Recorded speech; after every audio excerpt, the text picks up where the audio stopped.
Israeli Prime Minister Benjamin Netanyahu has told U.S. President Joe Biden that the outline of an Israeli peace proposal he announced last week was not the full plan.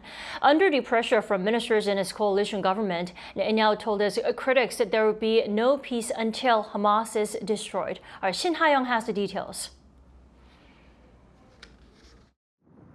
Facing strong opposition from far-right members of his coalition to a new Gaza ceasefire proposal, Israeli Prime Minister Benjamin Netanyahu said Monday that a plan announced by U.S. President Joe Biden on Friday was only a partial outline of Israel's proposal.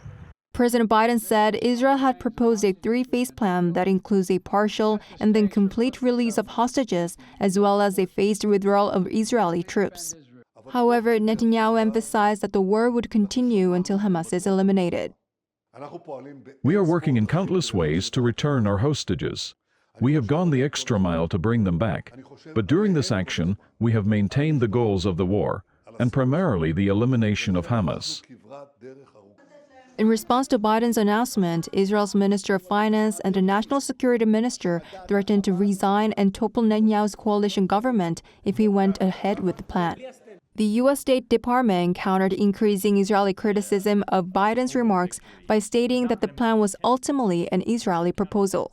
It was an Israeli proposal. Obviously, it was a proposal that they developed in consultation with the United States and Qatar and Egypt, the three countries that have played the mediating role throughout this process, but this was ultimately an Israeli proposal.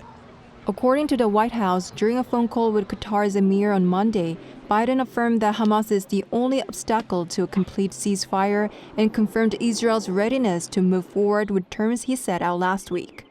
In a joint statement on Monday, G7 leaders said they stood behind the proposal and called on Hamas to accept it. On the same day, the South Korean government announced its full support for the peace proposal, urging all related parties to promptly accept and faithfully implement it. Shin Ha-young, 아리랑뉴스.